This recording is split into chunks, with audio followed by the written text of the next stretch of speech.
अदालत में बताया गया कि जनाब जो सेक्रेटरी दिफा हैं वो वहाँ पे हैं रूस में और रशिया में हैं और वो वहाँ पे कोई डिफेंस कॉन्फ्रेंस है वो अटेंड करने गए हुए हैं क्योंकि आज वो पेश नहीं हुए थे।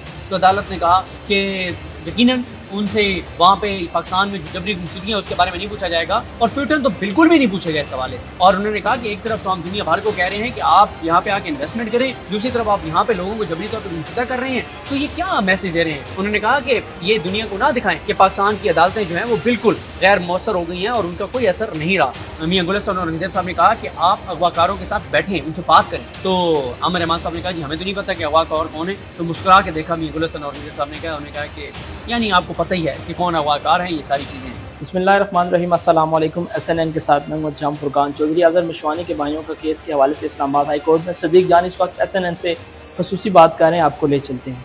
ये करना चाहिए अदालतों को, अदालतें करती हैं, लेकिन हम उस हद तक नहीं जा रहे क्योंकि हम नहीं चाहते कि जो जबरी तौर पर गुमशुदा शख्स हैं वो बिल्कुल कभी भी ना आए और मामला उसके लिए गंभीर हो जाए।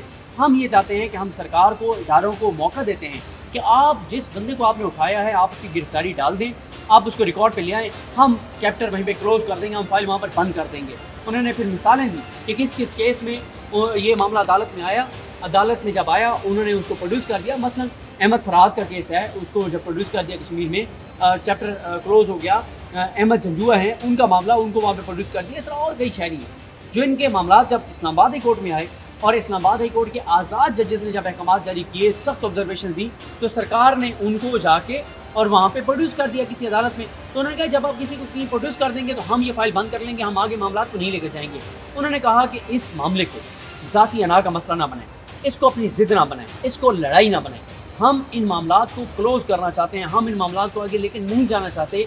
लेकिन अगर आप इस मामले को आगे लेकर जाना चाहते हैं तो हम लेकर जाएंगे, हमें कोई मसला नहीं है। लेकिन हम आपको ये मौका फराहम कर रहे हैं, मंगल तक आपको आखिरी टाइम दे रहे हैं, आखिरी मोहलत दे रहे हैं कि इस मामले को अटॉर्नी जनरल और सेक्रेटरीज बैठ के इस मामले को हल कर दें। और बताया गया अदालत को कि अटॉर्नी जनरल जो है लाहौर में, और कल क्योंकि फ्राइडे है शायद वीकेंड की वजह से वो ना आए तो टाइम ज़्यादा दे दें। तो उन्होंने कहा कि मेरी पर्सनल रिक्वेस्ट अटॉर्नी जनरल को कर दें कि हसन रिक्वेस्ट कर रहे हैं पर्सनल कि आप अपना वीकेंड जो है वो कुर्बान करें। ये बड़ा अहम मामला है, ये वो मामला नहीं है जिसमें कोई ऐसा मामला हो जिस पर लंबी लंबी तारीखें डाल ली जाती रहें। ये एक शख्सी आज़ादी का मामला है, एक शख्स जबरी तौर पर गुमशुदा है, उसकी फैमिली को कंसर्न है कि खुदा न खास्ता उसको जबरी गुमशुदगी के दौरान उसके साथ कोई बहुत बड़ा वाक़या ना हो जाए। खुदा न खास्ता कई लोग ऐसे भी हैं जो जबरी गुमशुदगियों में ज़ेर हिरासत है तो वो जानों से चले गए।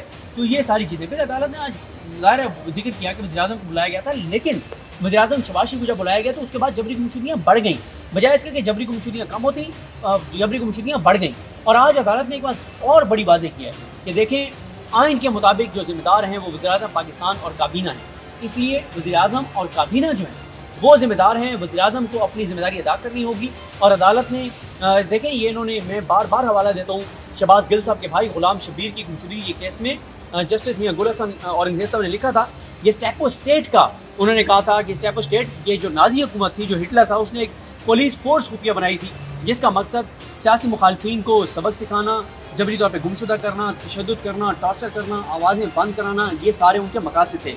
फिर ये जब बताया गया और अदालत ने आज एक और बात कही कि मसला ये है कि हमारे सामने जबरी गुमशुदगियों के केस आते हैं, हम सख्त ऑब्जर्वेशन देते हैं, रिमार्क्स देते हैं। ज़ाहिर है हमारे लिए मुश्किल सूरत हाल होती है कि हमारे सामने उनकी फैमिलीज खड़ी होती हैं, हम खुद पर डिस्टर्ब होते हैं, उनको देख के उनकी आंखों में आंसू देख के हम डिस्टर्ब होते हैं। तो फिर हम रिमार्क्स देते हैं, अहकाम देते हैं, फिर जजेस के खिलाफ हुकूमती मशीनरी एक्टिव हो जाती है और हुकूमत बतौर हुकूमत उसके मातहत लोग, उसके पूरा उससे जो हिस्सा लोग होते हैं वो अदालतों के खिलाफ, जजेस के खिलाफ प्रोपेगेंडा करते हैं और ये हो चुका है। और फिर जब अदालत को बताया गया कि जनाब जो सेक्रेटरी दिफा हैं वो वहाँ पे हैं रूस में और रशिया में हैं और वो वहाँ पे कोई डिफेंस कॉन्फ्रेंस है वो अटेंड करने गए हुए हैं क्योंकि आज वो पेश नहीं हुए थे। तो अदालत ने कहा कि यकीनन उनसे वहाँ पे पाकिस्तान में जो जबरी गुमशुदगियाँ उसके बारे में नहीं पूछा जाएगा और प्यूटन तो बिल्कुल भी नहीं पूछे गए इस हवाले से। ये उन्होंने लेटर नोट पे ये बात तंज़ीह तौर पे कही और उन्होंने कहा कि एक तरफ तो हम दुनिया भर को कह रहे हैं कि आप यहाँ पे आके इन्वेस्टमेंट करें, दूसरी तरफ आप यहाँ पे लोगों को जबरी तौर पे गुमशुदा कर रहे हैं, तो ये क्या मैसेज दे रहे हैं दुनिया भर को कि आप यहाँ पे इन्वेस्टमेंट करें।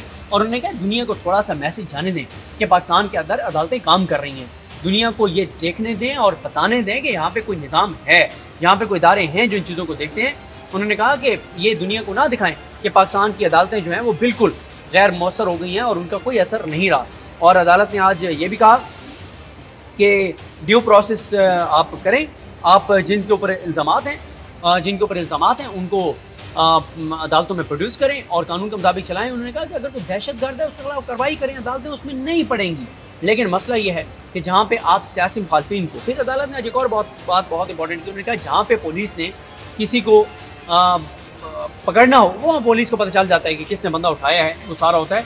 और दूसरी बात यह है कि अगर रियासत और रियासी इदारे मुलविस नहीं हैं जबरी गुमशुदगियों में, तो फिर तो रियासत और रियासी इदारों को जो है वो बड़ा एक्टिव होना चाहिए। फिर तो उनको पता लगाना चाहिए कि कौन है अगवाकार, उनको पकड़ना चाहिए। और एक चीज़ जो ज़ाहिर है वहाँ पे आवाज़ भी कम आ रही होती है, कुछ चीज़ें हम लिख रहे होते हैं, कई चीज़ें मिस हो जाती हैं। हमारे दोस्त जो एहतशाम कैनी साहब ने रिपोर्ट किया है कि मियां गुलशन और औरंगज़ेब साहब ने कहा कि आप अगवाकारों के साथ बैठें, उनसे बात करें। तो आमिर रहमान साहब ने कहा जी हमें तो नहीं पता कि अगवाकार कौन है। तो मुस्कुरा के देखा मियां गुलशन और औरंगज़ेब साहब ने कहा, उन्होंने कहा कि बस समझ जाएँ आप, यानी आपको पता ही है कि कौन अगवाकार हैं, ये सारी चीज़ें हैं। तो ये आज की डेवलपमेंट है और मुझे अब ये लगता है कि ये अज़हर मिशवानी साहब के भाइयों को भी रिहा कर दिया जाएगा। मोहम्मद फैज़ान का मामला भी अटॉर्नी जनरल को भेजा गया, उसको भी रिहा कर दिया जाएगा। और अगर ये रिहा ना किया गया तो फिर चीज़ें ख़राबी की तरफ जाएंगी। फिर मियां गुलशन और औरंगज़ेब के पास कोई ऑप्शन नहीं होगा अगली समात तक कि वो बहुत सख्त ऑर्डर्स दें, तौहीन अदालत की कार्रवाई शुरू करें। आज उन्होंने बहुत मतलब सख्त रिमार्क्स भी दिए, लेकिन अच्छे अंदाज से उन्होंने प्रोसीडिंग चलाई और हुकूमत को एक मैसेज दिया कि हम इस मामले को आगे नहीं लेके जाना चाहते, हम आइन के मुताबिक चलना चाहते हैं, आप भी आइन के मुताबिक चलें। लेकिन मसला यह है कि जब हम आइन के मुताबिक चलते हैं फिर आपको मसले शुरू हो जाते हैं, फिर आप इसको लड़ाई समझते हैं।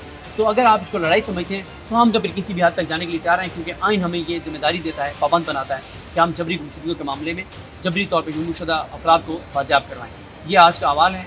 अभी इमरान खान साहब और खुशबू बीबी के केस की समाअत शुरू होने वाली है, उसके बारे में आपको बताएंगे। मुझे दुआ में याद रखें। लकीम अल्लाह।